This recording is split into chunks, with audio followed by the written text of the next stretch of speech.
Pondok pesantren ini isinya apa? Isi pondok pesantren ini kiai sama habib. Habibnya diserang 3 tahun ini. Balawi.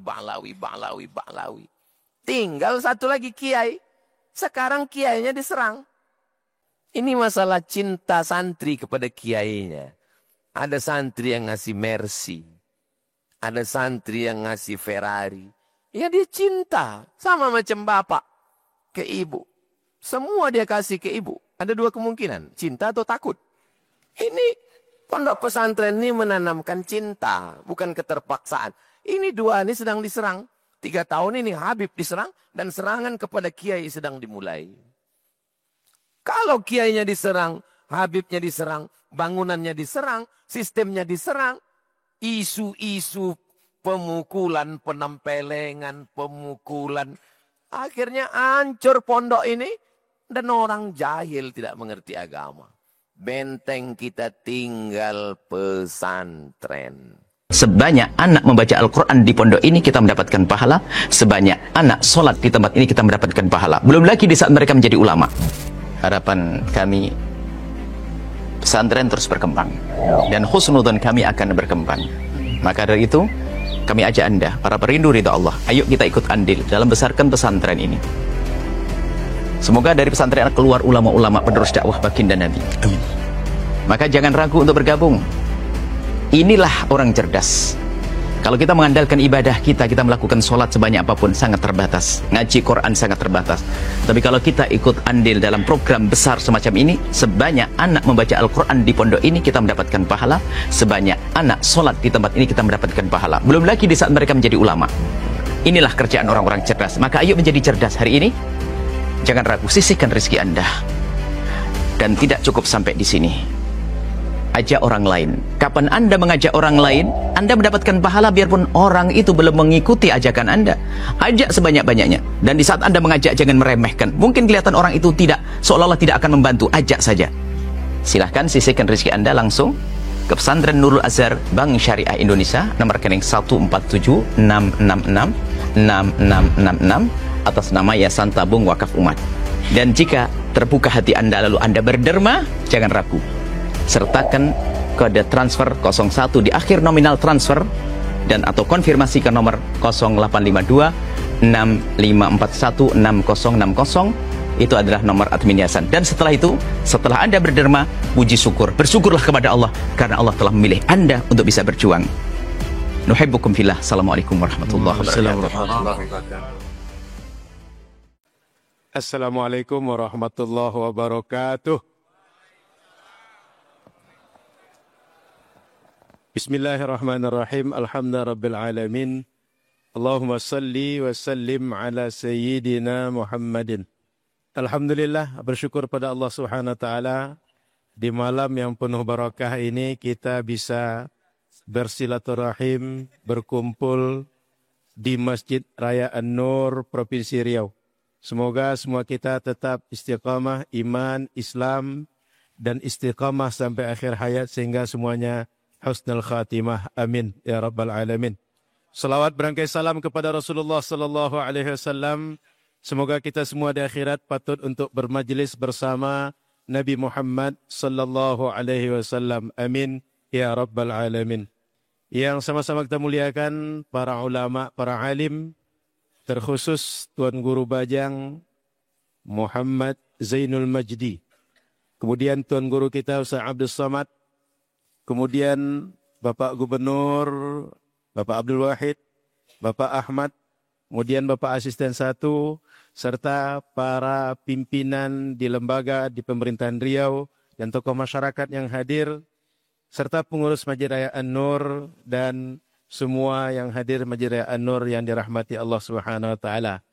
Bapak Ibu yang dimuliakan Allah Subhanahu wa taala, malam ini adalah malam yang sangat istimewa. Di tengah pesantren dibicarakan orang, di depan kita duduk para alumni pesantren. Kalau Tuan makan bubur, lebih enak dengan duren. Beliau berdua ini bukan sekedar gubernur, beliau berdua adalah gubernur alumni pesantren. Jadi yang duduk depan kita ini tak sekedar gubernur. Tuan Guru Bajang, Gubernur Nusa Tenggara Barat 2008 sampai 2018. Betul Tuan Guru ya? Dan Bapak Abdul Wahid, gubernur kita sejak saat ini, mudah-mudahan bisa 3 periode Bang? 2 periode. Kalau enggak 3, 2 periode. Insya Allah. Mudah-mudahan semuanya diberikan taufik oleh Allah Subhanahu Wa Taala untuk menguatkan agama, menguatkan Melayu, menguatkan adat, yang menguatkan kita semua hidup diberkahi oleh Allah Subhanahu Wa Taala. Bapak Ibu dimuliakan Allah Subhanahu Wa Taala, malam ini kita akan mendengarkan titisan ulama Sumatera, Syekh Abdurrahman Silau, yang dulu belajar di Makkah, dan titisan ulama Nusa Tenggara, Syekh Muhammad Zainuddin Abdul Majid, yang dulu juga belajar di Makkah. Kedua-duanya adalah keturunan ulama yang belajar di Makkah, tetapi keduanya bertemu di Al-Azhar. Dan malam ini bertemu di Masjid Raya An-Nur. Sehingga Sumatera dan Nusa Tenggara diperjumpakan oleh Masjid Raya An-Nur. Maka kita malam ini bercerita tentang bagaimana masyarakat Muslim Melayu beragama. Dulu kiblat ilmu kita ke Makkah. Orang-orang tua kita kalau belajar itu semuanya ke Makkah. Belakangan bergeser, ada yang ke Yaman, ada yang ke Mesir, tapi dominasinya ke Mesir. Dan lebih banyak saat ini kiblat ilmu itu merujuk ke Al-Azhar di Mesir. Dan malam ini juga Tuan Guru Bajang, beliau tidak sekedar seorang alumni Al-Azhar Mesir, tapi beliau ketua alumni Al-Azhar Mesir Indonesia. Artinya seluruh alumni Al-Azhar Mesir Indonesia, ketuanya adalah beliau. Maka kita memberi tajuk Tabligh Akbar malam ini adalah Risalah Al-Azhar, Panduan Beragama Masyarakat Muslim Melayu. Oleh karena itu, di awal kita minta Tuan Guru Bajang bercerita, kenapa kita mesti dengan Risalah Al-Azhar ini beragama, Tuan Guru? Kenapa kita ini mesti merujuk, mereferensi ke Al-Azhar? Sehingga nanti akan banyak turunan-turunan setelah itu, Ustaz Abdul Somad juga akan mengupas kenapa ini yang menjadi panduan agama kita. Kepada Tuan Guru, kami persilahkan dengan segala hormat.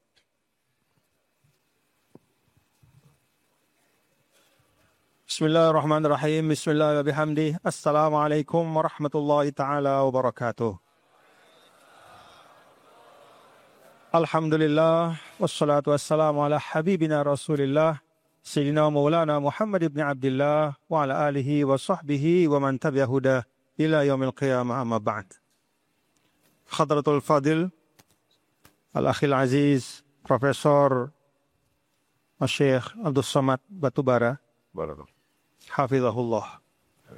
Wa al-ikhwa al-azhariyin al-mawjudin, wal-asatidz al-kiram, para tuan guru, para alim ulama, para tokoh masyarakat yang semuanya saya muliakan dan saya hormati. Bapak Gubernur Provinsi Riau yang saya hormati, Bapak Ahmad, anggota DPR RI, dan juga saya hormati serta semua hadirin hadirat, Ustaz Al-Nof Dinar yang saya muliakan. Bertanam padi di sawah permai, airnya jernih mengalir tenang, adat dijunjung, syarak dipakai, tegak seimbang sepanjang zaman. Masya Allah, Masya Allah. Ini baru ditulis yang bersih. Pohon beringin di tepi halaman, akar menjalar kuat berpaut, syarak memimpin adat berjalan, Melayu teguh marwah tak surut. Bulan purnama sinarnya suci, menyinari laut dan tanah permai. Islam abadi di sanubari, menjaga Melayu aman dan damai. Sato'an nuru fi Melayu diyaan, fahtadal qawmu waqtafau khairu hadi. Qama fiha ad-dinu sorhan matinan, baina ilmin wa makrumatin wajadi. Alhamdulillah, pada malam hari ini Ustadz Al-Nof membuka dengan pembukaan yang sangat menarik tentang Risalatul Azhar. Kenapa hari ini banyak sekali anak-anak kita generasi muda Islam termasuk di Riau, ya.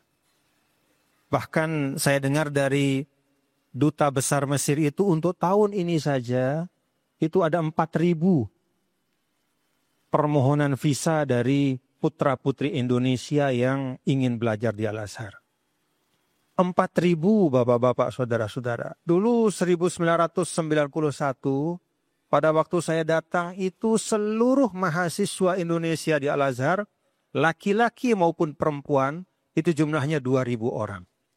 Sekarang 1 tahun saja yang mau berangkat itu 4.000. Itu pun sudah ditahan-tahan. Kalau diikutkan kemauan dan harapan dari yang mau berangkat, itu mungkin sekitar 9 sampai 10 ribu. Jadi memang banyak, luar biasa. Saya tidak tahu 1900 sabahwa tis'im, kam ada tulab? 2.470. 2.400-an. Jadi antara tahun saya 91 ke tahun beliau 97, ya, itu peningkatannya sedikit dari 2.000 ke 2.400. Tapi semakin belakang, Masya Allah, peningkatannya itu bisa 1 tahun itu bertambah 1.000 sampai 2.000 orang. Kenapa? Menurut saya adalah salah satu sebabnya karena memang Al-Azhar itu punya risalah yang jelas. Dan risalah itu dijaga betul. Ya, ratusan tahun, mau dunia terbolak-balik, tetap saja manhajul wasatiyah. Tetap saja manhaju ahli sunnati wal jamaah. Tetap saja madhabul asy'ariyati wal maturidiyah. Tetap saja tasawufil Ghazali wal Junaid. Kokoh. Dan memang benar kata ungkapan al-istiqamatu khairun min alfi karamah. Istiqamatun wahidatun khairun min alfi karamah. Jadi konsistensi itu dihargai oleh sejarah. Konsistensi keistiqomahan itu dihargakan oleh perjalanan dunia. Jadi pada saat terjadi gonjang-ganjing, tarik-menarik, macam-macam terjadi pemahaman-pemahaman. Akhir-akhir ini semakin banyak pemahaman yang ada di tengah umat. Dan banyak di antaranya mengajarkan tentang hal-hal yang tidak sesuai dengan tuntunan Islam. Di tengah-tengah perubahan itu semua, Al-Azharus Syarif tetap pada manhajnya. Kenapa tetap pada manhaj itu? Ya karena itulah memang yang merupakan manhaj yang muttasil. Ya. Kalau kata Fadilatul Imamil Akbar, itulah manhajus sawadil a'zam minal muslimin wa min ulama'il ummah. Jadi di dalam kitab beliau Al-Qaulut Thayyib, Fadilatul Imam Grand Syekh Al-Azhar menyampaikan, kita berpegang pada ini karena memang inilah manhajus sawadil a'zam minal muslimin wa ulama'il ummah. Jadi mayoritas dari umat Islam di dunia beratus-ratus tahun ya itu memegang manhaj ahlus sunnah wal jamaah. Maka berlakulah ucapan dari Sidina Abdullah bin Mas'ud, ma ra'ahul muslimuna hasanan fahuwa indallahi hasan. Apa yang diijma'kan, apa yang dipandang oleh keseluruhan umat atau mayoritas umat sebagai pandangan yang benar, dibawa oleh para ulama dari masa ke masa, fahuwa indallahi hasan. Maka itu insya Allah juga merupakan sesuatu yang baik di mata Allah. Jadi itu alurnya ya, bapak-bapak dan ibu hadirin hadirat sekalian. Lalu kalau kita lihat dari sisi ajaran Ahlus Sunnah wal Jamaah ya. Ahlus Sunnah wal Jamaah itu kelompok yang paling besar adalah Al-Asy'ariyah. Imam Abul Hasan Al-Asy'ari, kalau kata Ibnu Asakir di dalam kitabnya Tabyinu Kadhibil Muftari fima nasaba ilal Imamil Asy'ari, fa inna Abul Hasani lam yuhdits hadatsan fid din wa innama azhara ma khafiya min sunanis salaf. Jadi Abul Hasan Al-Asy'ari itu bukan menciptakan aliran baru, tidak. Abul Hasan Al-Asy'ari itu bukan mengarang pemahaman dari sisinya, tidak. Tapi beliau itu merumuskan menyusun, menyusun dalil-dalil, merapikan masalah yang sudah diungkapkan oleh para ulama salaf. Jadi Asy'ariyah itu adalah formulasi yang tertib dari pemikiran para ulama salaf. Karena itu semua pandangan-pandangan Asy'ariyah itu bisa dirujuk sampai kepada para ulama salaf dan bahkan sampai pada Nabi besar Muhammad sallallahu alaihi wasallam. Kenapa itu cocok bagi kita umat Islam termasuk di Indonesia? Ya. Karena di dalam pandangan Asy'ariyah itu ada nilai-nilai yang cocok dengan kita. Munculnya saja Imam Asy'ari itu sudah cocok dengan kita. Kan para hadirin ingat, dulu ada perdebatan yang luar biasa antara Al-Jabariyah dengan Al-Qadariyah. Al-Jabariyah mengatakan manusia itu seperti satu helai daun yang ditiup oleh kehendak Allah. Kemana saja dia tidak punya kekuatan apapun. Dia betul-betul dalam posisi pasrah. Tidak bisa apa-apa. Sebaliknya Qadariyah atau Mu'tazilah mengatakan manusia itu hur, bebas. Karena Allah tidak ikut campur lagi. Begitu sudah diciptakan dunia ini, diciptakan sunnatullah ditaruh di dunia, maka Tuhan tinggal menonton kita. Kita ditonton mau ngapain saja. Maka semua orang bertanggung jawab penuh atas apa yang dia lakukan dan Allah tidak ikut-ikutan. Nah, pertentangan ini keras, lalu kemudian hadirlah Imam Asy'ari untuk menengahi. Ya. Maka di dalam Asy'ariyah itu ada namanya al-kasbu. Memang semua ditakdirkan oleh Allah, tapi manusia punya ruang untuk berikhtiar. Jadi dari awal memang Asy'ariyah itu semangatnya adalah at-taufiq wal islah. Jadi selalu berusaha mendamaikan. Karena itu cocok dengan masyarakat Melayu, cocok dengan kita di Indonesia, ya, untuk hidup harmonis, untuk selalu mencari solusi atas perbedaan-perbedaan pendapat yang ada. Kalau tidak bisa ketemu solusinya, minimal saling menghormati dalam persaudaraan.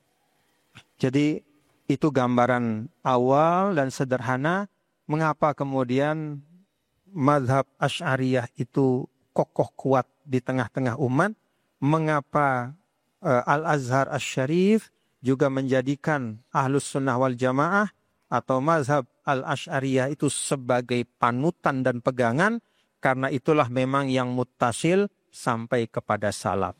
Imam Asy'ari bukan pencipta mazhab, tetapi beliau adalah muqarrir wa muharrir. Beliaulah yang mengurutkan, yang menyusun dan merapikan sehingga mudah dipahami oleh umat. Terima kasih. Assalamualaikum warahmatullahi wabarakatuh. Waalaikumsalam warahmatullahi wabarakatuh. Jadi Imam Abu Hasan al-Asy'ari tak membuat yang baru, tapi yang mentah di generasi salaf beliau jadikan sebuah bentuk yang instan sehingga umat mudah untuk bagaimana mengamalkan dan bagaimana meyakini agama ini. Tuan Guru Ustaz Abdul Somad, Ustaz, hari ini orang mulai banyak tak kenal Ustaz. Ya. Apa itu Asy'ari? Apa itu Ahlus Sunnah? Kira-kira Ustaz, bagaimana cara kita menjaga dan menjelaskan pada umat sehingga Ahlus Sunnah ini dan Risalah Al-Azhar ini, seperti yang dijelaskan Tuan Guru, merupakan perpanjangan akidah Rasul dan sahabat dan si salaf. Bagaimana cara kita menjaganya Ustaz? Bismillahirrahmanirrahim. Assalamualaikum warahmatullahi wabarakatuh. Alhamdulillah. Allahumma salli ala Sayyidina Muhammad wa ala ali Sayyidina Muhammad. Memang sedap ikan sepat ditangkap di Tanjung Uru. Karena selalu dekat dengan Pak Ahmad. Baju ketua masjid pun jadi biru. Orang Cina membawa nyonya. Nyonya membeli buah metoa. Kalau boleh kita bertanya, kenapa TGB ini tak tua-tua?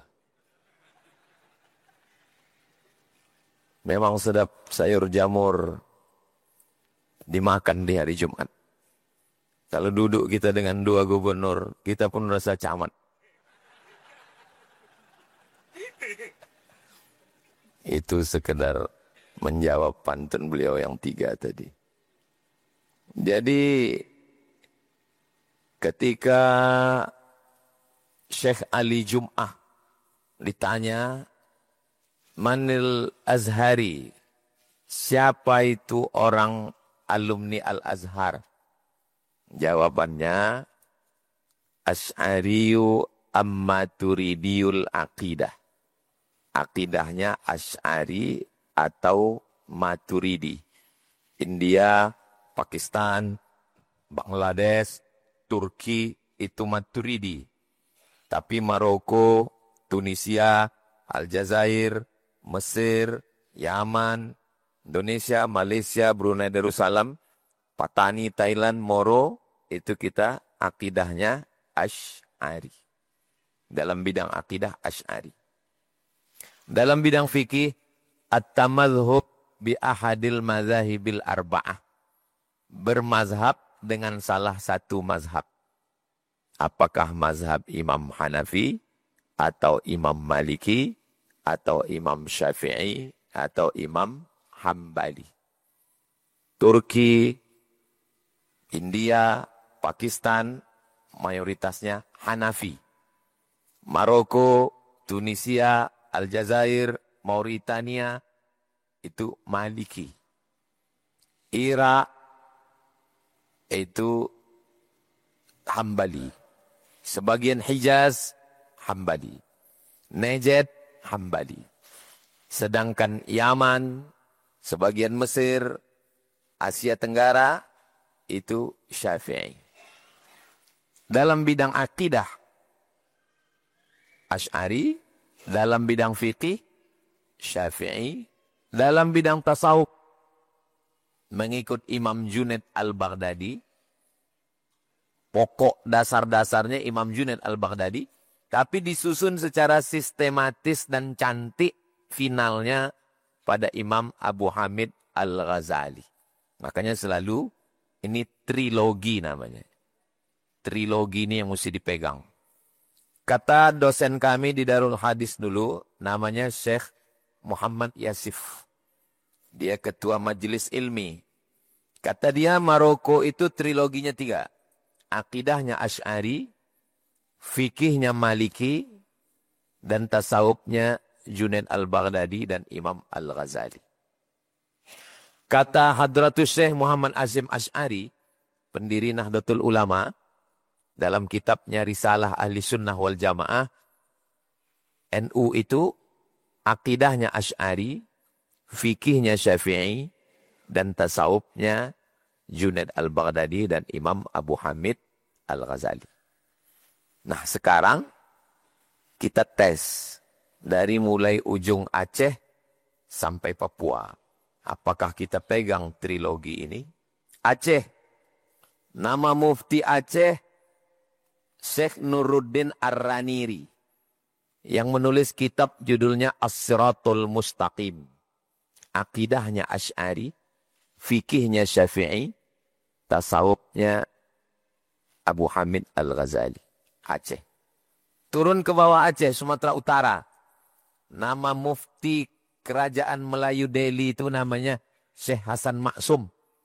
Murid-murid Syekh Hasan Maksum inilah yang mendirikan Al-Jam'iyatul Wasliyah. Al-Wasliyah itu akidahnya Syafi'i, akidahnya Asy'ari, fikihnya Syafi'i, tasawufnya Imam Abu Hamid al-Ghazali. Siapa di sini yang ikut Al-Wasliyah ini? Pimpinan Pondok Pesantren Nurul Azhar. Namanya Dr. Kiai Haji Muhammad Hanafi. Kalau Kiai itu pakai sarung. Aceh, Sumatera Utara. Sekarang Sumatera Barat. Sumatera Barat itu Inyak Canduang, Syekh Sulaiman Ar-Rasuli dengan Inyak Jaho. Membuat satu ormas namanya PERTI, Persatuan Tarbiyah Islamiyah. Persatuan Tarbiyah Islamiyah itu akidahnya Asy'ari, fikihnya Syafi'i, tasawufnya Junaid al-Baghdadi dan Abu Hamid al-Ghazali. Siapa alumninya di sini? Namanya Bapak Abdul Wahid dari Candung. Lalu kemudian Riau. Riau ini tak ada ormas. Tapi di Riau ini besar tarekat Naqsyabandiyah. Mengambil tarekatnya dari Jabal Abi Qubais. Nama mursyid yang mengasih tarekat itu turun ke muridnya namanya Syekh Sulaiman Zuhdi. Syekh Sulaiman Zuhdi ini punya murid. Namanya Syekh Ibrahim Al-Khalidi An-Naqsyabandi. Si Ibrahim ini punya anak perempuan. Namanya Hajjah Siti Fatimah. Hajjah Siti Fatimah ini punya anak laki-laki. Namanya Dr. Ahmad MSI. Akidahnya Asy'ari. Fikihnya Syafi'i. Tasawufnya Imam Abi Hamid Al-Ghazali. Aceh, Sumatera Utara, Sumatera Barat, Riau. Bagaimana dengan Palembang? Palembang itu ulama besarnya yang menulis kitab Sayrus Salikin. Namanya Syekh Abdus Somad Al-Falembani. Syekh Abdus Somad Al-Falembani itu satu angkatan dengan Mufti Banjar. Namanya Syekh Muhammad Arsyad Al-Banjari. Mereka sama-sama pulang dari Makkah, naik kapal laut. Syekh Muhammad Arsyad Al-Banjari ikut turun di Palembang. Lalu dia naik kapal lagi, dan dia melanjutkan ke Kalimantan. Syekh Muhammad Arsyad Al-Banjari dengan Syekh Abdul Somad Al-Falembani sama-sama murid dari Syekh Muhammad Abdul Karim Samman. Pendiri tarekat Sammaniyah di Madinah. Akidahnya Asy'ari, fikihnya Syafi'i, tasawufnya Abu Hamid Al-Ghazali. Sulawesi. Ulama besar Sulawesi itu namanya Syekh siapa namanya? Syekh Yusuf Al-Makassari. Tajul Khalwati. Syekh Yusuf Al-Makassari belajar kepada ulama Aceh sebelum pergi ke Makkah. Namanya Syekh Abdul Rauf As-Singkili. Jadi mereka udah punya jaringan Nusantara. Waktu itu belum ada Indonesia. Maka Syekh Yusuf Al-Makassari itu akidahnya Asy'ari, fikihnya Syafi'i, dan tasawufnya Junaid Al-Baghdadi dan Abu Hamid Al-Ghazali. Sumatera sudah, Kalimantan sudah, Sulawesi sudah, Jawa sudah, sekarang Papua. Saya sampai ke Papua. Papua Barat ini banyak rajanya. Tempat kita satu raja, dia sampai raja 4. Banyak raja. Dan raja itu masih hidup sebagian dan sampai sekarang. Saya dibawa ke rumah salah satu raja itu, namanya Raja Patipi. Apalah yang ada Tuan Raja Patipi simpan. Dibawanya lah dari kamarnya, ada bebungkus kain, dibukanya, sampulnya kulit rusa. Isinya kulit kayu. Setelah dibuka, saya tengok isinya adalah solawat nariyah. Yang membawa Islam ke Raja Ampat, ke Kaimana, ke kampungnya Ustadz Fadlan Garamatan, itu adalah ke Fak-Fak. Jangan sebut ke orang barat, Fak-Fak. Itu adalah orang yang mengamalkan salawat nariyah. Salawat nariyah ini datangnya dari mana? Dari Maroko. Disebut juga dengan salawat taziyah. Karena Imam At-Tazi. Apa akidahnya? Akidahnya Asy'ari, fikihnya Syafi'i, dan tasawufnya Sunni Abu Hamid Al-Ghazali. Jadi, dari mulai Aceh sampai ke Papua seragam. Akidahnya Asy'ari, fikihnya Syafi'i, tasawufnya Al-Ghazali.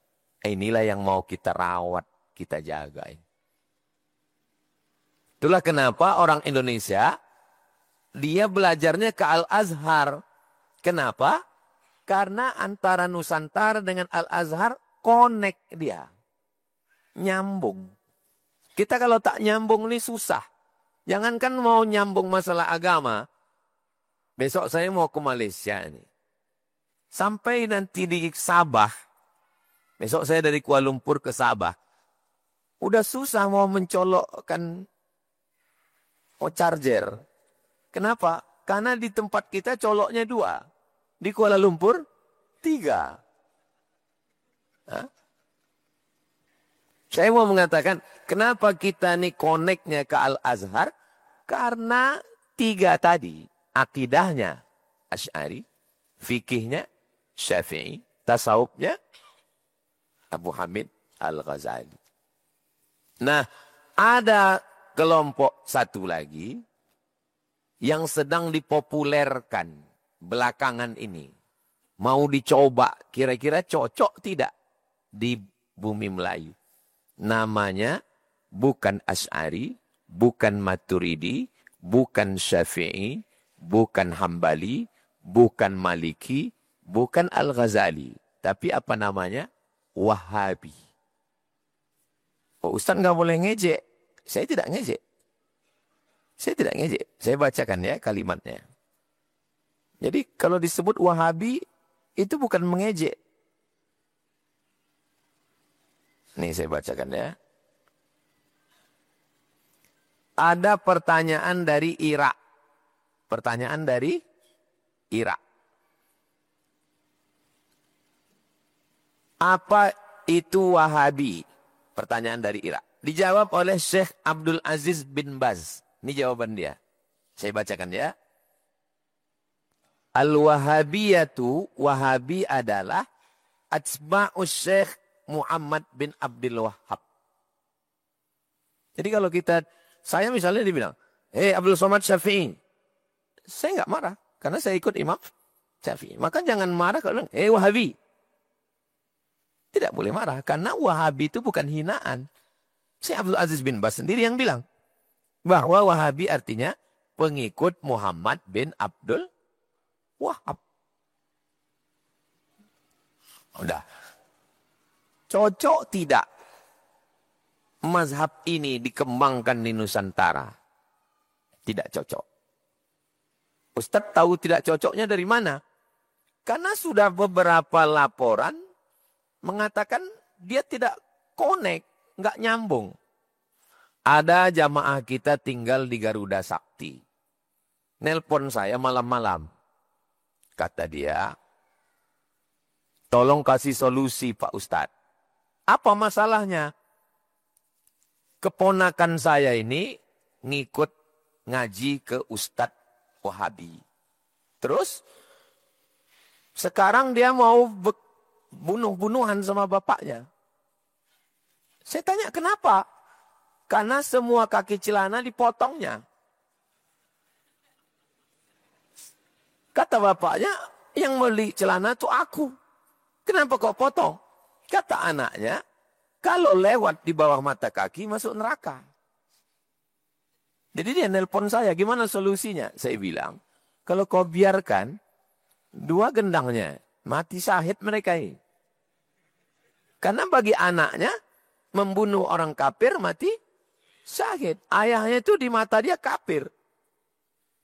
Si ayah juga menggunting celanaku, berarti ku gunting juga kau. Jadi solusinya saya bilang, keponakanmu ini jangan kau biarkan dia serumah sama ayahnya, bawa dia balik ke rumah. Nanti kalau ada masalah, telepon saya.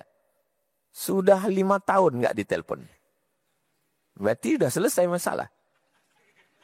Biasanya jamaah itu menelpon saya kalau ada masalah. Itu satu contoh kasus. Kasus 2. Bapak ini memasukkan anaknya ke sekolah Wahabi. Saya tanya, kenapa anak bapak di situ? Kata dia, saya cuma mau ngambil hafalan Qur'annya aja. Saya cuma mau ngambil hafalan Qur'annya aja Pak Ustadz. Ya saya ini Ustadz yang lembut kan, nggak pernah saya menghasut orang. Jadi saya bilang, iyalah ambillah Qur'annya. Pas libur semester anaknya nih balik. Pas lagi makan, kata anaknya, ya ternyata NU itu sesat. Muhammadiyah itu sesat. Perti itu sesat. Ustadz Somad itu sesat. Gitu. Ditariknya anaknya. Dia lapor ke saya tanya, kenapa Bapak tarik anak Bapak? Untuk apa anak saya hafal Quran, hebat bahasa Arab, kalau memasukkan saya ke neraka? Jadi, yang sudah teruji, yang 3 tadi dari mulai Aceh sampai Papua, sudah ribuan tahun teruji. Yang 1 ini baru mau coba-coba. Dan kontra. Untuk di sekitar kita ini aja, Wahabi ini ada 3 kelompok.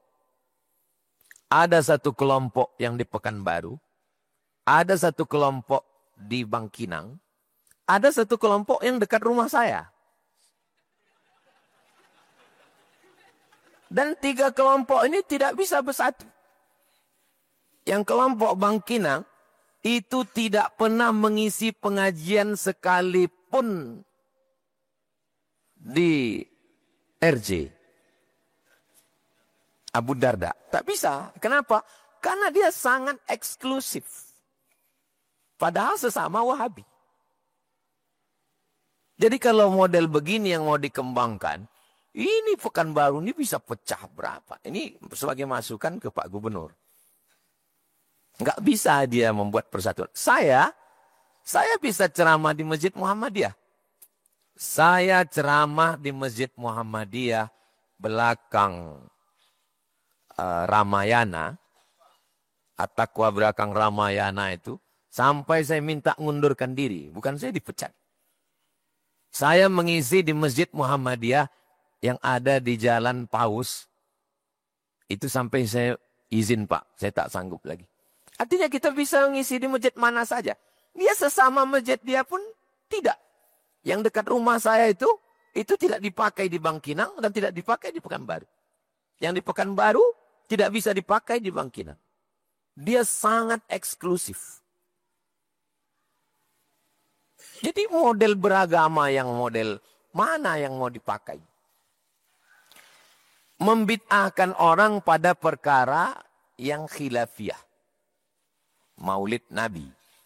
Maulid Nabi itu ketika kita katakan, kau buat maulid dia. Bid'ah. Itu dengan mengatakan bid'ah, itu sama dengan mengatakan berarti dolalah. Setelah dolalah berarti fitnar. Itu konsekuensinya itu 3. Sebetulnya malam ini saya tidak merasa sedang ceramah. Seperti sedang memberikan masukan ke Komisi 8. Karena komisi ini komisi dunia akhirat. Karena dia mengerti. Saya sekarang ini tidak merasa sedang ceramah. Tapi sedang memberikan pembekalan ke gubernur. Kemudian Komisi 8 DPR RI. Dan ke calon presiden. Nah, jadi sampai mana? Hilang pula gak konsen. Itu kan fitnah Ustadz. Itu kan fitnah Ustadz yang mengatakan tadi anak kecil mengatakan ini sesat. Itu fitnah loh. Itu videonya yang viral. Video viral yang jenggotnya putih panjang. Itu bukan anak-anak. Itu atu-atu itu. Yang bilang.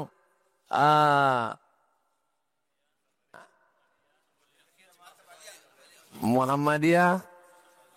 Firqah dhallah. NU. Firqah dhallah. Perti, Firqadallah, Jamaah Tabligh, Jamaah Tabaliyah, Somad, bodoh. Tonton ada video. Itu bukan anak-anak. Itu atu-atu. Atu-atu. Yang habis energi otaknya lari ke janggut. Karena terlalu panjang segini janggut.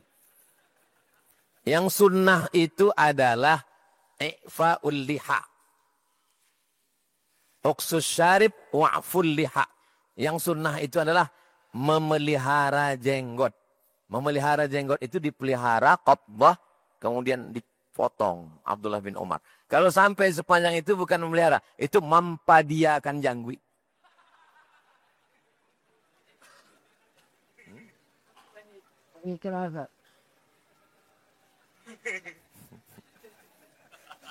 Jadi, kalau kita mau menjaga Islam, maka kita mesti jaga yang tiga ini. Alhamdulillah, yang ini Asy'ari, Syafi'i, Al-Ghazali, yang Perti juga begitu. Bagaimana dengan Tuan Guru Bajang? Ada seorang laki-laki namanya Syekh Rahmatullah Al-Hindi. Syekh Rahmatullah Al-Hindi ini jago berdebat. Buku dia judulnya Izharul Haq, 2 jilid. Buku itulah yang dihafal oleh Ahmed Dedat. Akhirnya Ahmad Dedat menjadi pendebat luar biasa. Syekh Rahmatullah Al-Hindi diusir dari India. Karena dia mengalahkan pendebat-pendebat yang dari Inggris itu. Akhirnya dia lari ke Jeddah. Lari ke Najd, Riyadh. Dari Riyadh dia ke Jeddah, dari Jeddah dia ke Makkah. Sampai di Makkah ada seorang janda kaya, punya tanah. Nama perempuan itu Saula. Diwakafkannya lah tanahnya, berdirilah sekolah namanya Madrasah Saulatiyah. Saulatiyah ini akidahnya Asy'ari, fikihnya 4 mazhab, tasawufnya Sunni. Abu Hamid Al-Ghazali. Salah satu alumni dari Saulatiyah tadi pulang ke Sumatera, mendirikan pesantren tertua di Sumatera tahun 1912. Namanya Syekh Mustafa Husain Nasution. Itulah pesantren Mustafawiyah. Yang santrinya sekarang 12.000 orang. Di Purbabaru, Madinah, Mandailing, Natal. Salah satu dari murid alumni Saulatiyah tadi pulang ke Lombok, Nusa Tenggara Barat, mendirikan Nahdlatul Wathon. Sekolahnya sudah di 23 provinsi se-Indonesia. Lalu kemudian namanya Syekh Zainuddin Abdul Majid. Kemudian Syekh Zainuddin Abdul Majid tadi punya anak perempuan. Anak perempuannya itu melahirkan anak laki-laki. Dikirim ke Al-Azhar, S1, S2, S3, doktor di Al-Azhar. Namanya Dr. Haji Muhammad Zainul Majdi Tuan Guru Bajang. Jadi benteng-benteng Ahlus Sunnah wal Jamaah itu sedang menghadapi kelompok yang besar karena menggunakan alat multimedia. Dan kita berhadapan dengan umat, mohon maaf, yang tidak mengerti. Saya ini kan orangnya gaptek, gak ngerti masalah laptop. Kalau saya tak ngerti laptop, saya pergi ke toko laptop. Yang laptop yang mana yang saya cari? Yang saya beli laptop yang paling cantik salesnya. Kan?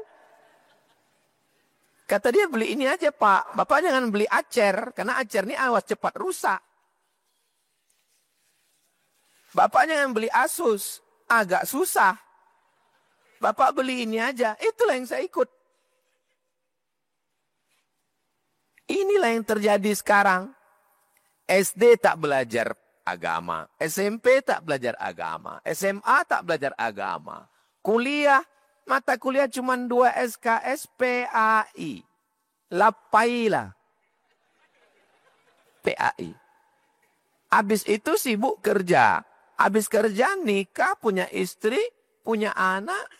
Ketika umur 30, 40 rindu kepada agama. Nyari-nyari di internet. Rencana mau masuk ke pondok. Pondoknya roboh. Cari-cari di TV. Mau pondok mana? Dibilang kiainya ngambil amplop sesat. Yang ditontonnya TV 7. Yang bagus kebetulan channelnya channel-channel ini. Akhirnya dia terikut. Itulah yang terjadi sekarang. Ini yang terjadi sekarang. Kalau Tuhan pergi ke Padang, jangan lupa membawa rendang. Saya ini sebetulnya nggak boleh panjang-panjang. Karena makan di bawah sudah teridang. Itu sama. Baik, terima kasih Ustaz. Jadi kalau kita tengok dari Aceh sampai Papua, trilogi tadi jelas. Ahlus Sunnahnya akidah Asy'ari, fikih mazhab Syafi'i, kemudian tasawuf Junaid al-Baghdadi dan Imam al-Ghazali. Kemudian datang model baru yang disebut Wahabi. Wahabi itu tak ngejek karena memang pengikut Muhammad bin Abdul Wahab.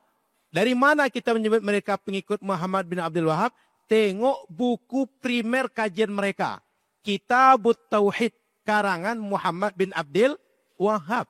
Jadi kajian mereka dengan referensi Muhammad bin Abdul Wahab, pemikiran Muhammad bin Abdul Wahab, dan isi kitab tauhidnya itu banyak yang dhaif, banyak yang maudhu', banyak cerita-cerita palsu di situ. Kajian akidah. Sementara dalam amal tak boleh hadis dhaif. Dalam akidah isinya hadis dhaif, dhaif jiddan, dan maudhu'. Itu masalah serius sebenarnya. Saya kira TGB bagus juga bahas nanti Ustaz.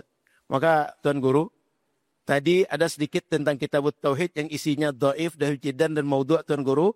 Sekaligus Tuan Guru, belum kita singgung tentang bermazhab Tuan Guru. Boleh juga nanti dihubungkan Tuan Guru. Masalah Palestina yang barusan sedang diperbincangkan.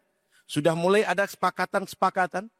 Bagaimana cara kita menerapkan qawaid ilmu dalam bermazhab. Dan masalah Palestina yang belakangan sering kita bicarakan Tuan Guru. Ada orang bilang orang Palestina itu yang solusi terbaik. Pergi dari Palestina Tuan Guru. Kita memperjuangkan Palestina merdeka. Kata kawan kita, Palestina itu tinggalkan betul. Biar diambil oleh orang Zionis. Ini Tuan Guru alhamdulillah jelaskan. Bermazhab Tuan Guru. Dan nanti praktek kaedahnya. Di antaranya tentang Palestina Tuan Guru. Pertanyaan. Iya, jadi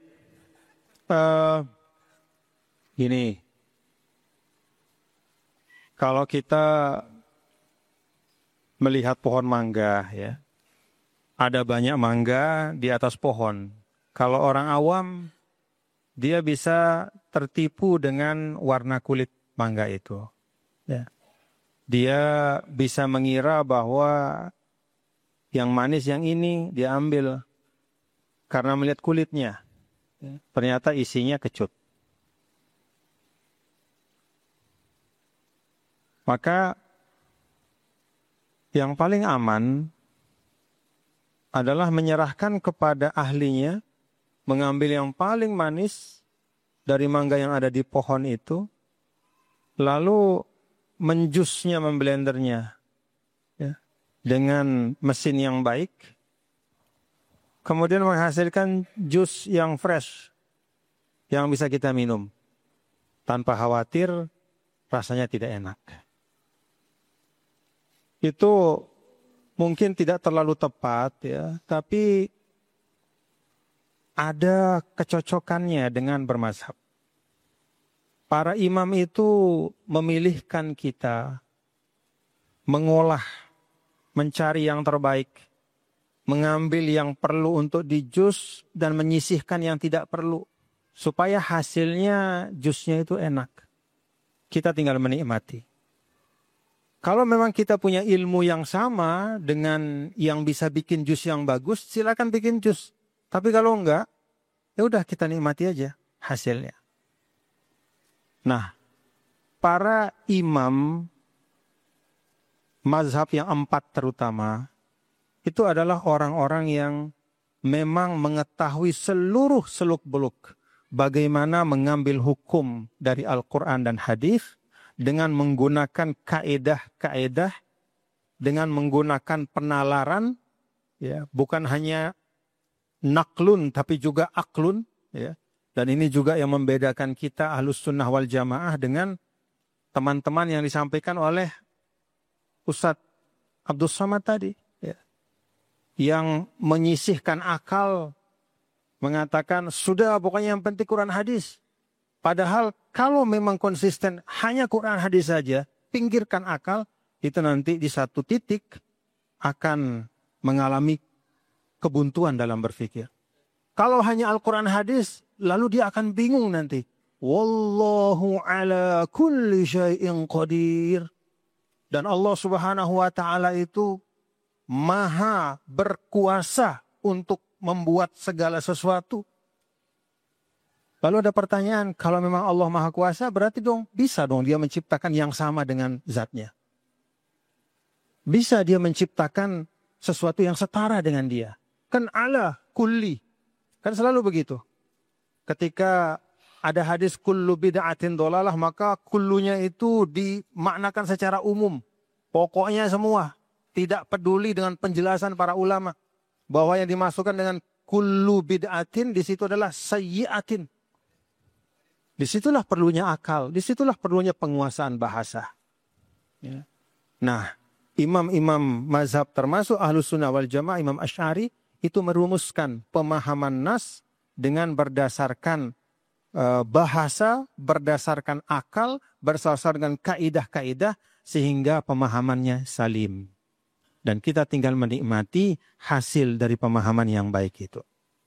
Kalau pemahamannya terpotong-potong seperti yang Syekh Abdul Samad sampaikan tadi, sampai anak sama bapak sama keponakan itu mau potong-potong celana. Ya.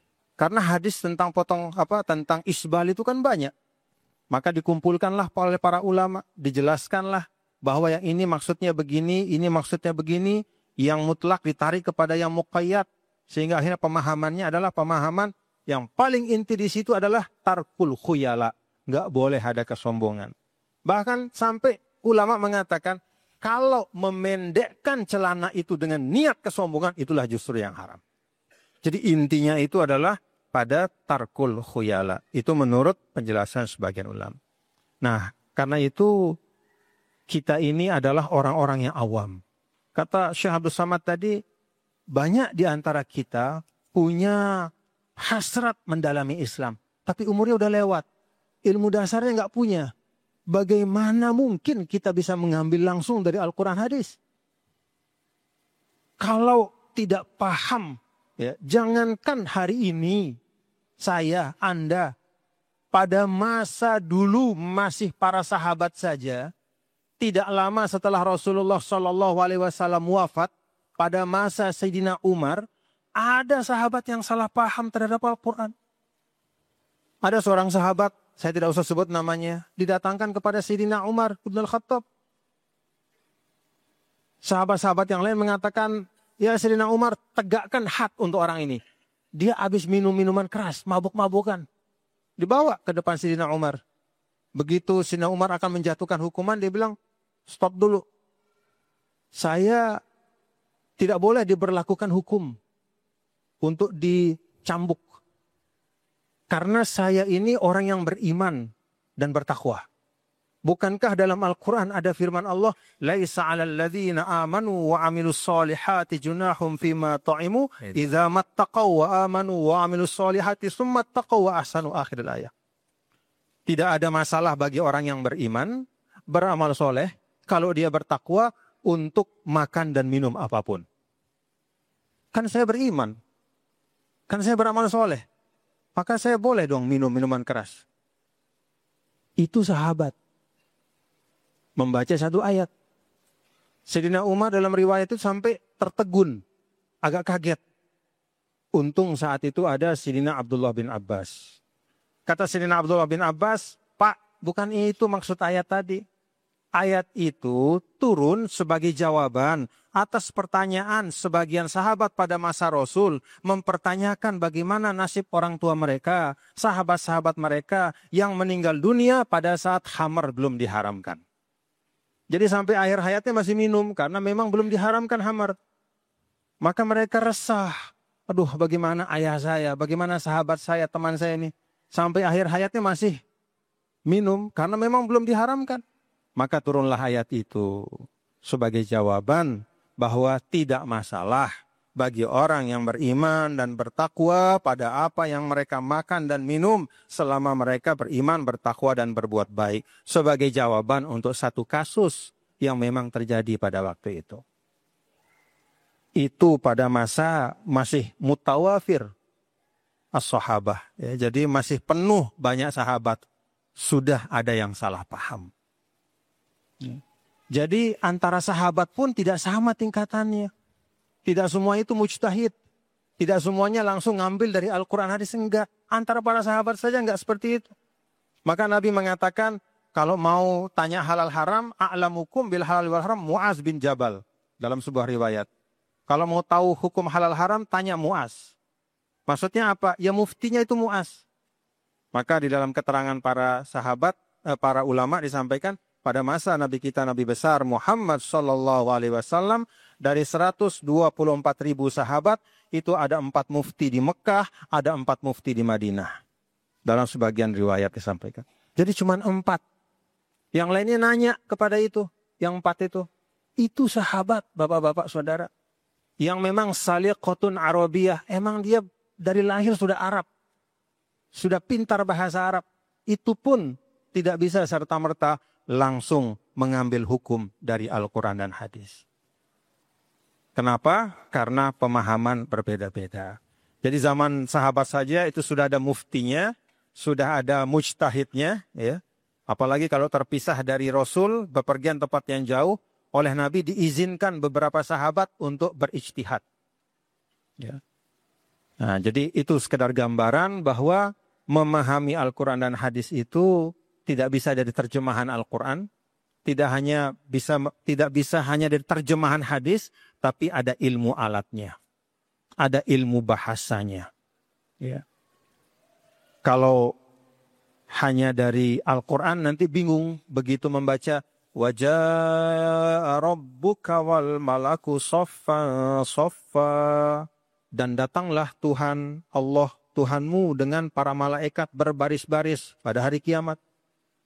Kalau kita hanya baca ini bisa menjadi musyabbih kita, bisa menjadi mujassim. Wah, Tuhan itu bisa datang dan pergi ternyata, berombongan dengan malaikat. Nah, dalam pemahaman penjelasan para ulama Ahlussunnah wal Jamaah, ay waja'a qada'u rabbika wa amru rabbika. Yang dimaksudkan dengan datang adalah ketetapan Allah. Nanti ada ketetapan Allah di hari kiamat. Nah, karena itu bapak-bapak dan saudara-saudara, bermazhab itu bagi orang awam itu tidak terhindarkan. Siapa orang awam itu? Ya kita semua. Selama belum sampai pada martabat tingkat mujtahid mutlak, maka kita termasuk orang yang perlu untuk bertaklid. Ya, apalagi kita yang memang masih jauh dari menguasai ilmu-ilmu yang diperlukan untuk itu. Jadi bermazhab itu adalah suatu keniscayaan bagi siapa saja yang belum sampai kepada derajat mujtahid mutlak. Untuk apa? Supaya berislamnya bertanggung jawab. Kalau tidak begitu bahaya, nanti agama jadi main-mainan. Contoh, misalnya dalam masalah akdun nikah misalnya. Kalau kita mazhab Syafi'i kan wajib, ya, ada 2 saksi dan ada wali. Tapi dalam mazhab Hanafi itu tidak wajib ada wali. Di mazhab Maliki tidak wajib ada 2 saksi. Lalu ada datang orang menggabung-gabungkan. Ah, sudah kita ambil saja. Ambil satu dari mazhab Hanafi nggak wajib ada wali. Ambil dari mazhab Maliki nggak wajib ada saksi. Akhirnya berdua-duaan saja. Ya, ijab qabul. Ya kan, ngambil. Nah, itu bahayanya. Jadi kalau tanpa bermazhab, ya, agama itu menjadi tala'ub, menjadi permainan hawa nafsu. Karena itu supaya kita selamat, ya, supaya kita bisa beragama, berislam dengan baik dan mengamalkan tuntunan dengan baik, kita ikuti mazhab yang mu'tabar. Kenapa? 1 dari 4 mazhab, karena itulah yang mudawwan wa muwassaq. Bisa dilacak sampai kepada imamnya langsung. Murid-muridnya itu tertib menyusun sehingga dapat dipertanggungjawabkan. Alhamdulillahirabbil alamin.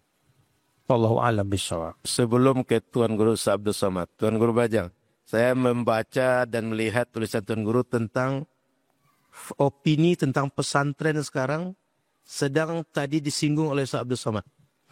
Mau datang ke pesantren, roboh. Nonton TV, beritanya semuanya negatif tentang kiai dan pesantren. Ini saya ingin Tuan Guru cerita bagaimana kita memandang pesantren, Tuan Guru. Karena tak bisa dipungkiri, Tuan Guru, orang belajar agama di pesantren, orang ke Al-Azhar itu orang pesantren, Tuan Guru. Jadi jangan-jangan nanti setelahnya orang-orang tak mau lagi pesantren, Tuan Guru. Tolong Tuan Guru cerita tentang pesantren, Tuan Guru. Pesantren itu salah satu kekayaan umat Islam di Indonesia. Yang namanya kekayaan, maka pasti ada, ya, pihak-pihak yang ingin supaya itu hilang. Karena begitu itu hilang, maka umat akan lemah. Karena itu sejak beberapa waktu terakhir banyak sekali black campaign tentang pesantren. Ya. Kita tidak menafikan ada hal-hal terjadi, tetapi secara umum pondok pesantren kita itu adalah tempat pendidikan terbaik untuk anak-anak kita. Ya. Kalau kita menyaksikan tayangan hari ini yang mendiskreditkan pondok pesantren, ya, saya mengajak kita semua ya, untuk mengingat betul ya, jasa pondok pesantren untuk Republik ini. Kalau dihitung aset pondok pesantren, ya, saya coba cari di internet hitung-hitungan berapa sih aset dari pondok pesantren di Indonesia. Hitung-hitungan yang moderat, ya, itu aset pondok pesantren di 10 provinsi terbesar yang ada pondok pesantrennya. Kita punya 38 provinsi, 10 provinsi terbesar yang ada pondok pesantrennya, itu hitungannya sekitar 700 triliun rupiah. Itu aset pondok pesantren. Dan ini aset yang sudah bisa dihitung. Ya. Karena banyak sekali tanah-tanah wakaf milik pesantren yang belum terdata. Dan itu semua dari masyarakat. Karena itu tadi Pak Gubernur sampaikan, iya, memang itulah seharusnya tugas dari pemimpin. Jadi memfasilitasi amal soleh masyarakat supaya semakin kokoh. Ya, memfasilitasi kebaikan masyarakat supaya berkembang. Dan kalau kita saksikan, bapak-bapak, ibu, saudara-saudara, mohon maaf ya, yang namanya pesantren itu, ya, kalau kita lihat ini, pondok-pondok yang besar, di semua tempat bahkan, itu awalnya adalah dari harta pemilik pondok. Jadi bukan mencari uang, tapi dia mewakafkan tanahnya. Bahkan dia jual tanahnya untuk membangun pondok. Jadi betul-betul lillahi ta'ala untuk memajukan umat. Dan itulah sumber keberkahan kita di Indonesia. Karena itu tidak perlu khawatir ya, kita terhadap, jangan takut ya, terhadap anak-anak kita yang kita mau masukkan pondok pesantren. Yakini bahwa insya Allah di pondok-pondok pesantren itu anak kita selain mendapatkan ilmu, juga mereka mempelajari adab. Ya. Pasti banyak black campaign, ya. Kasus-kasus diangkat, dibesar-besarkan, ya, diributkan. Padahal di tempat lain, di lembaga pendidikan lain itu jauh lebih banyak masalahnya. Tapi begitu menimpa pondok pesantren, langsung diviralkan, ramai sekali. Kita memperbaiki apa yang kurang. Tapi ingat, hasanat pondok pesantren itu tidak terhitung untuk Republik ini. Ya. Dan insya Allah sekali lagi itu tempat yang terbaik untuk anak-anak kita belajar hari ini. Tidak hanya belajar ilmu, tapi juga makrumatun wajad. Mempelajari akhlak yang mulia dan juga karomun nafs, kemuliaan diri. Assalamualaikum warahmatullahi wabarakatuh. Assalamualaikum warahmatullahi wabarakatuh. Jadi kita jangan salah persepsi dengan black campaign tentang pesantren. Karena sesungguhnya kejadian seperti di pesantren yang lebih buruk tempat lain sebenarnya banyak. Tapi tidak muncul ke permukaan. Pesantren sengaja dinaikkan ke permukaan. Tentu ada tujuan. Dan kita hati-hati dengan pemberitaan. Ustaz Abdul Somad, tadi kita cerita banyak tentang Ahlus Sunnah, Ustaz. Cerita tentang bagaimana trilogi. Yang agak mudah masyarakat mengenali, Ustaz. Kami ini ingin disebut Ahlus Sunnah, Ustaz. Seperti apa masyarakat mengenali Ahlus Sunnah atau ciri yang paling mudah dikenali masyarakat bahwa dia sudah dalam Ahlus Sunnah, Ustaz. Baik dalam akidahnya, baik dalam amaliyahnya, Ustaz. Sehingga masyarakat ini dia tahu, saya ini Ahlus Sunnah, saya bukan Ahlus Sunnah. Silakan, Ustaz. Kalau mau memasukkan anak ke pondok, boleh enggak Bapak, Ibu lihat silabusnya, buku wajibnya apa ya? Ini kita mau beli laptop nih, ini balik cerita laptop balik.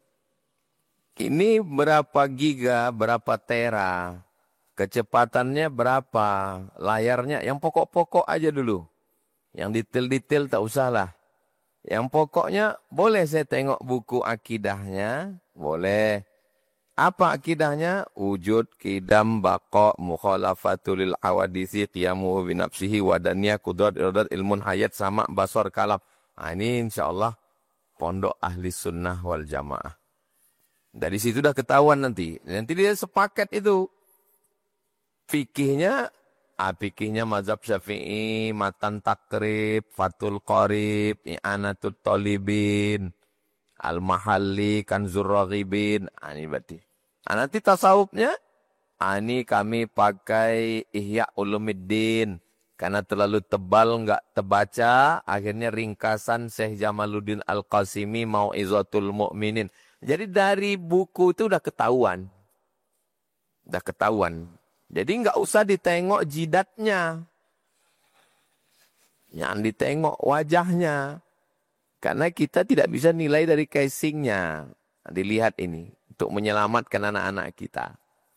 Malaysia, Brunei Darussalam, itu Islamnya itu ditopang oleh 4 pilar, 4 tiang.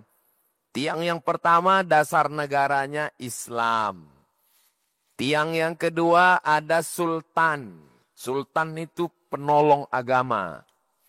Tiang yang ketiga ada mufti. Saya nggak boleh ceramah ke Selangor kalau tidak dapat tauliah dari mufti. Mufti mengatakan Abdul Somad boleh ceramah, baru boleh ceramah. Yang keempat ada lembaga negara yang khusus menangani agama Islam. Namanya JAKIM, Jawatan Kemajuan Islam Malaysia. 4 tiang. Sekarang 4 tiang ini kita cari di Indonesia. Dasar negara kita Pancasila. Karena kalau dasar negara kita Islam, saudara kita di timur, dia nggak mau gabung sama kita. Dia mau merdeka. Sementara kita menghadapi Belanda, menghadapi Jepang, menghadapi komunis. Akhirnya founding father pendiri negara ini legowo. Ya udah, kita hilangkan 7 kata itu. Pancasila, ketuhanan yang Maha Esa dengan mewajibkan syariat Islam bagi pemeluknya. Ya udah kalian orang timur biar supaya kita gabung, guyup bareng. Ya udah Pancasila ketuhanan yang Maha Esa. Ini untuk persatuan kita. Yang kedua sultan. Kita tak punya sultan. Sultan Langkat, Sultan Delhi, Sultan Serdang, Sultan Asahan, Sultan Siak, Sultan Pelalawan, Sultan Indragiri, Sultan Jambi, Sultan Palembang. Ada orangnya, tapi nggak ada kuasa. Tak punya kuasa dia. Dia sama seperti ketua paguyuban aja. Yang ketiga, dengan jatuhnya sultan, maka mufti pun jatuh. Siapalah mufti di negeri Melayu ini yang kita kenal? Cuman satu, Syekh Abdurrahman Siddiq, Tuan Guru Sapat. Karena dia yang populer 20 tahun jadi mufti kerajaan Indragiri. Yang keempat, tidak ada lembaga negara yang khusus mengurus agama Islam. Enggak ada. Kementerian Agama. Kementerian Agama itu semua agama. Makanya Kanwil Kemenak Bali agamanya Hindu. Kanwil Kemenak Papua, ya kalau tidak Kristen Katolik. Karena Kementerian Agama itu bukan cuma ngurus agama Islam. Jadi kalau tidak ada lagi tiangnya. Apa kekuatan umat Islam? Kekuatan umat Islam di Indonesia tinggal 1. Pondok pesantren. Pondok pesantren ini isinya apa? Isi pondok pesantren ini kiai sama habib. Habibnya diserang 3 tahun ini. Balawi. Tinggal 1 lagi kiai. Sekarang kiainya diserang. Baca postingan saya hari ini di Instagram yang followernya 9 juta itu. Maksudnya yang belum follow. Penikmat kopi, pahit, panas, diseruput, lengkap dengan ekspresi.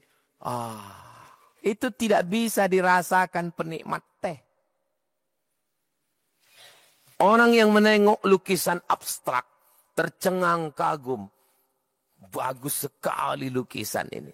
Datang kita, gila kali kau. Nggak terbaca kita itu. Ini masalah cinta santri kepada kiainya. Ada santri yang ngasih Mercy. Ada santri yang ngasih Ferrari. Ya dia cinta. Sama macam bapak ke ibu. Semua dia kasih ke ibu. Ada dua kemungkinan. Cinta atau takut. Ini pondok pesantren ini menanamkan cinta. Bukan keterpaksaan. Ini dua ini sedang diserang. 3 tahun ini Habib diserang. Dan serangan kepada kiai sedang dimulai. Kalau kiainya diserang, Habibnya diserang, bangunannya diserang, sistemnya diserang.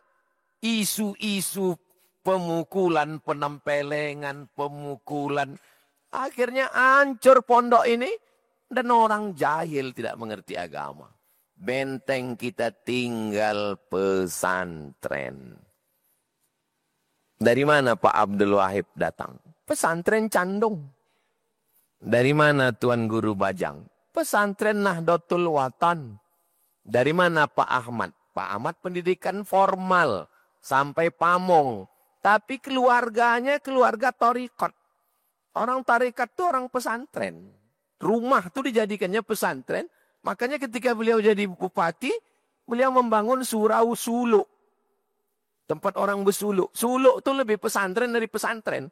Karena kalau suluk itu, nasinya pun segini. Tak ada kerja lain kecuali berzikir 10 hari, 40 hari. Dan kalau sudah pesantren itu tumbang, habislah Islam kita. Maka ini terstruktur, terorganisir. Umat Islam mesti mengantisipasi dengan baik. Kalau secara pikiran logika akal, dijajah Belanda, Islam tidak hilang. Dijajah Jepang, Islam tak hilang. PKI berapa kali? PKI Musso 48. Tak juga. PKI lagi Gestapo 30 September. Tidak juga. Islam ini kalau diserang dari luar, dia makin kuat. Tapi kalau diserang dari dalam. Dengan apa menyerang Islam dari dalam? Habibnya serang. Kiainya serang. Bubar. Tapi ada jaminan Allah. Inna nahnu nazzalna dzikra wa inna lahu lahafizun. Kita yakin itu. Maka anak-anak kita masukkan ke pesantren Nurul Azhar sebelum tanggal penutupan berikut ini. Ingat, kuota terbatas. Baik, Ustaz. Tuan Guru Bajang, saya tadi dengar bahwa Nurul Watan Dinia Islamiyah itu punya sekolah 1057. Dan Nahdlatul Watan Dinia Islamiyah besar di Indonesia Tengah. Kami ingin belajar Tuan Guru bagaimana NWDI menjaga Ahlus Sunnah sehingga di Riau kami juga bisa menerapkan itu Tuan Guru. Silakan Tuan Guru. Maulana Syekh itu meninggalkan bukan hanya tulisan karangan buku, tapi justru meninggalkan banyak sekali al-awrad wal-ahzab. Jadi banyak meninggalkan warisan berupa zikir, doa, hizib, dan wirid. Bahkan ada hizib itu khusus namanya hizib Nahdlatul Watan. Kenapa bacaan-bacaan ini penting? Ya. Karena memang itulah salah satu metode yang paling kuat di dalam membangun karakter muslim yang hebat. Maka Melayu juga seperti itu. Yang disampaikan oleh Syekh Abdus Somad tadi dalam Sayrus Salikin ila ibadati Rabbil Alamin. Itu kan Syekh Abdus Somad Al-Falembani menyampaikan falyabda bi islahi nafsihi. Jadi memang melatih jiwa. Tadi beliau sampaikan ada suluk. Itu memang tidak bisa terpisahkan. Karena itu supaya kuat, ya, yang disampaikan Ahlus Sunnah wal Jamaah, jangan lupa trilogi yang ketiga tadi itu. Itu juga yang menjadi salah satu jangkar di dalam Nahdlatul Watan Dinia Islamiyah. Yaitu tasawufnya, tazkiyatun nafsnya, zikirnya, wiridnya, tawajuhnya, mujahadahnya. Itu kekuatan. Dan tempat-tempat terpusatnya mujahadah itu ya sekarang sebagaimana disampaikan oleh Syekh Abdus Somad tadi, itu yang jadi sasaran sekarang. Ya. Nah karena itu saya ingin mari kita hargai ya, dan kita pedomani. Ya. Jadi berbangga menjadi Islam Melayu tidak hanya taghonni bil amjad, membanggakan generasi yang sudah lewat, tapi bangga menjadi Islam Melayu juga adalah meneladani jalan-jalan mereka. Jalannya Syekh Abdus Somad Al-Falembani dalam Sairus Salikin, jalannya Syekh Arsyad Al-Banjari dalam Sabil Al-Muhtadin, jalan dari Syekh Nuruddin Ar-Raniri, jalan dari para masyayikh. Yang banyak sekali semuanya. Jalan mereka itu islahun nafsi, kemudian mengokohkan adab. Dan adab itu salah satu karakter Islam Melayu yang paling kuat. Yang paling kuat. Mohon itu kita jaga bersama-sama. Jadi Ustadz Al-Nof kalau ditanya kenapa bisa tersebar, ya sama seperti para ulama di tanah Melayu juga. Memperkokoh tazkiyatun nafs, ya, memperkuat tawajuh dan mujahadah kepada Allah. Ya, dan memulai dengan ketulusan, ya, islahun nafsi. Jadi memperbaiki muhasabah, merapikan keadaan kita. Kalau yang ada ini sudah bisa kita jaga, maka kita akan mudah mengembangkannya. Tapi kalau yang sudah ada ini kita tinggalkan, maka kita akan sulit mampu bertahan di masa-masa yang akan datang. Wallahu a'lam bishawab. Penutup barangkali Ustaz Abdul Somad. Tadi sudah dibahas ada tariqah, ada tawajuh. Ini umat ini mau juga bertariqah, cuma bingung. Tariqah di mana? Mau bersuluk di mana? Dan bagaimana memulai itu bersuluk? Dan kapan mesti bersuluk? Lalu hari tua nanti apa guna bersuluk itu Ustaz? So, banyak orang sekarang makin tua makin bingung Ustaz. Apakah dengan bersuluk itu tak bingung dari tua Ustaz? Tolong Ustaz jelaskan Ustaz.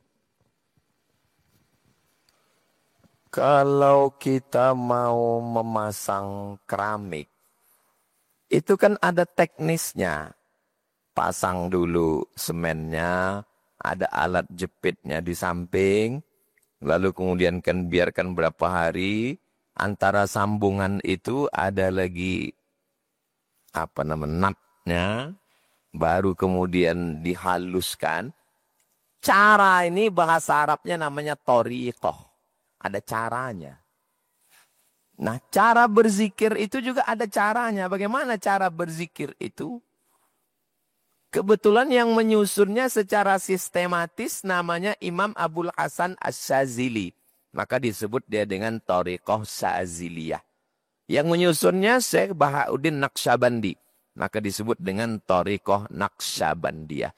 Yang menyusunnya namanya Muhammad bin Abdul Karim Samman. Nama tariqahnya Sammaniyah. Kebetulan yang menyusunnya namanya Abdul Somad. Iya, Somadiyah. Teknis cara berzikirnya. Tujuannya tetap ilahi anta maksudi waridoka matlubi.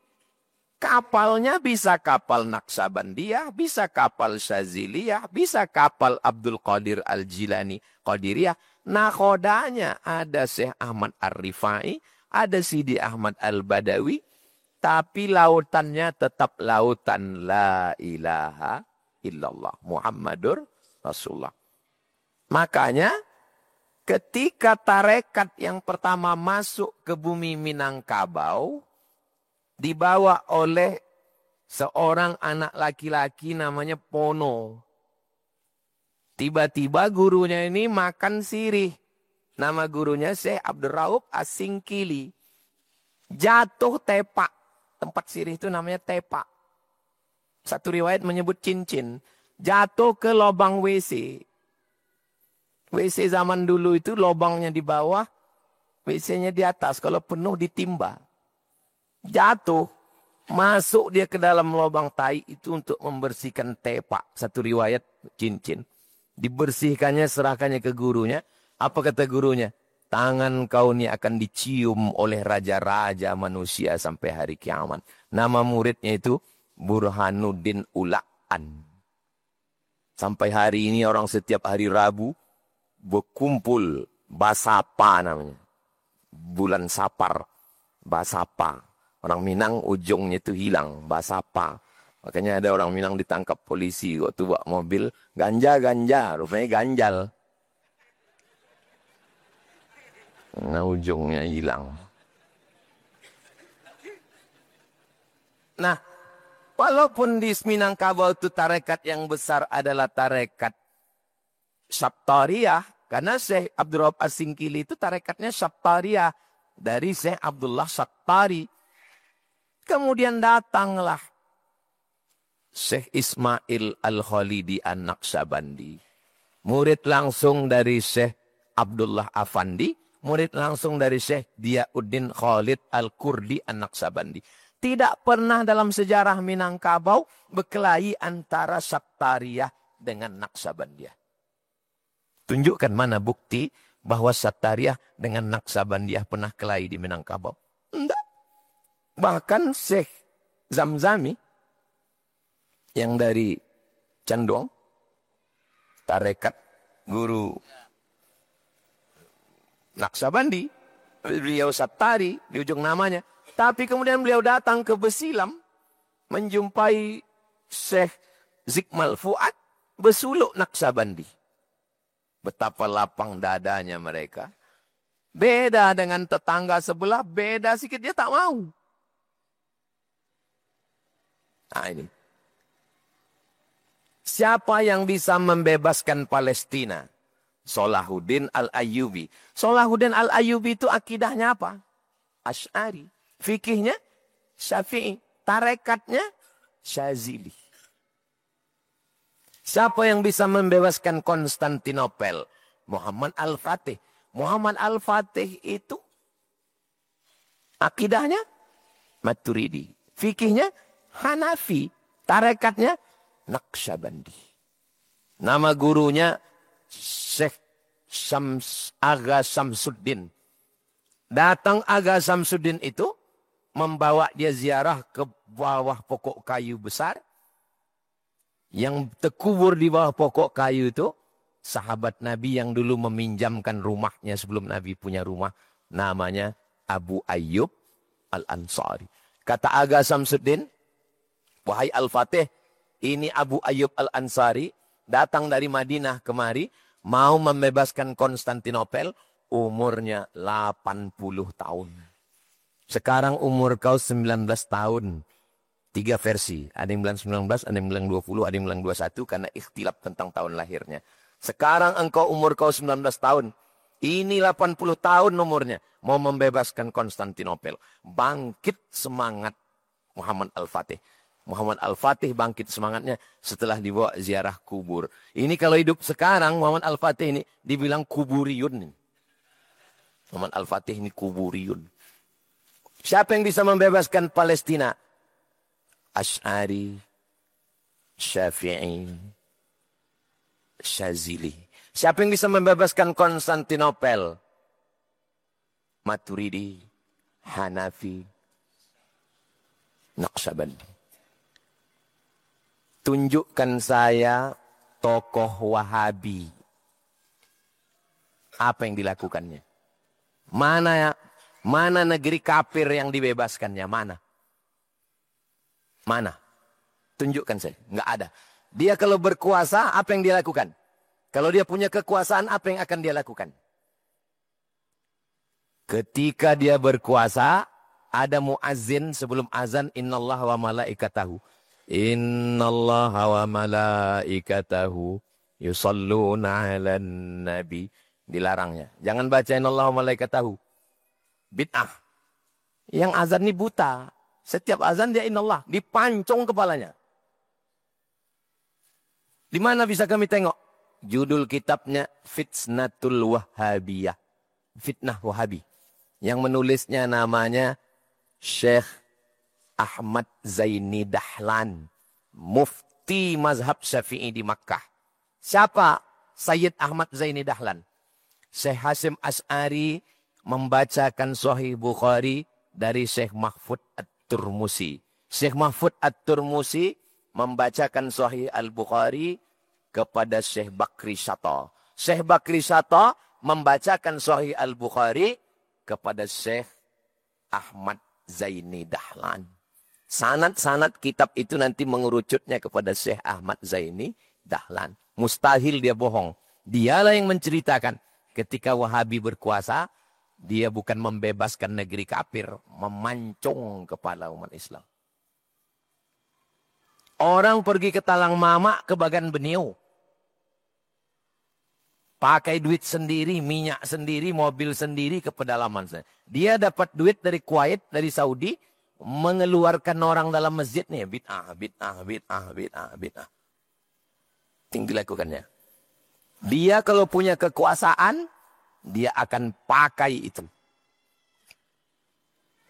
Akan dipakainya kekuasaan. Dekat dengan direktur rumah sakit.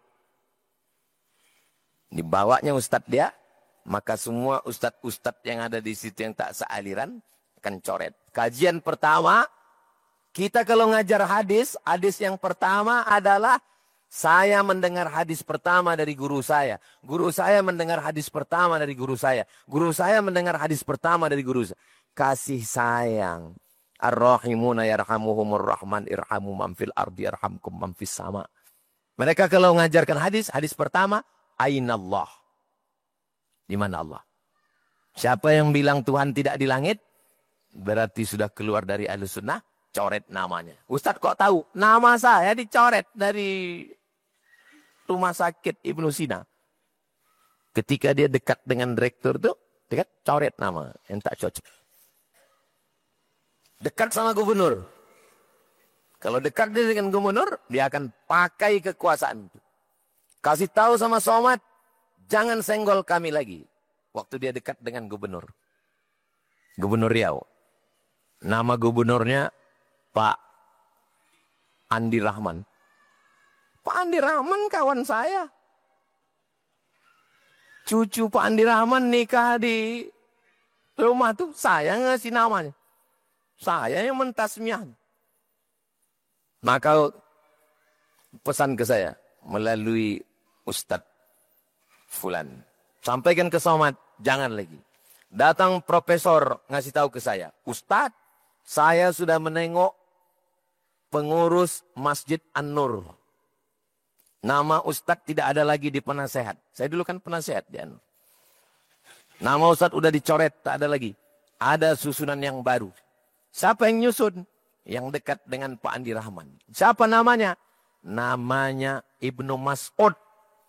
Yang disebut oleh Ustadz Khalid Basalamah di KPK. Yang menjual jatah. Dan ikuti itu. Waktu ditanya, Pak Khalid Basalamah, dari mana dapat jatah ini? Siapa kata dia? Ibnu Mas'ud. Itulah orangnya. Sekarang baru kubalaskan ke dia.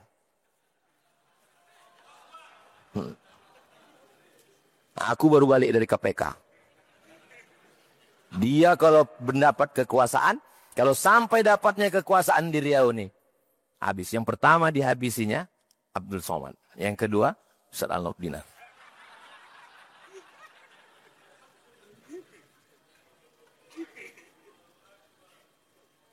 Entah kenapa semangat malam nih. Lain dekat Tuan Guru Bajang.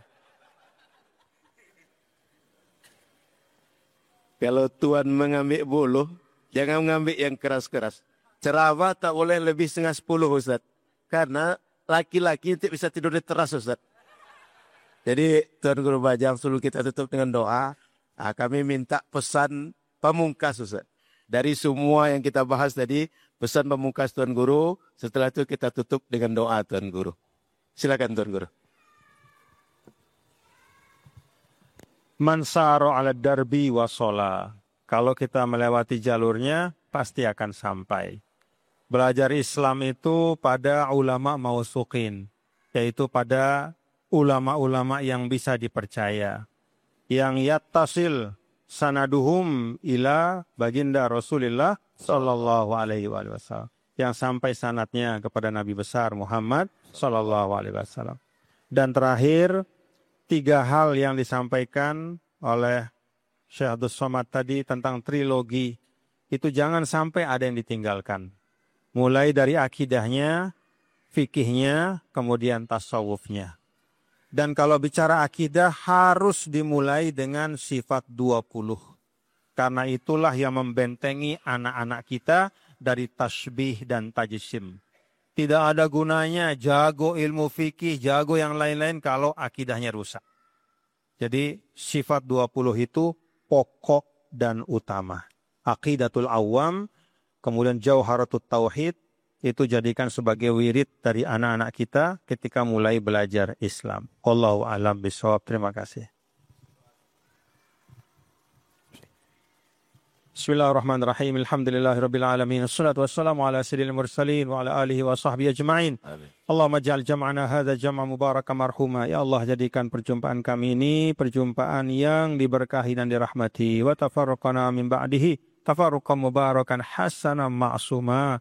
Dan pisahnya kami, pulangnya kami ke tempat kami masing-masing juga adalah perpisahan yang diberkahi, dijaga dan dirahmati. Khassantu nafsi wa iyyakum bil hayyil qayyumil ladzi la yamutu abada. Aku bentengi diriku dan diri kalian Anda semua, sahabat-sahabatku semua yang ada di sini. Khassantu nafsi wa iyyakum bil hayyil qayyum, dengan zat Allah Subhanahu wa taala yang maha kekal, yang maha hidup, yang maha tegak selamanya. Rabbana atina min ladunka rahmah wa hayyi' lana min amrina rasyada.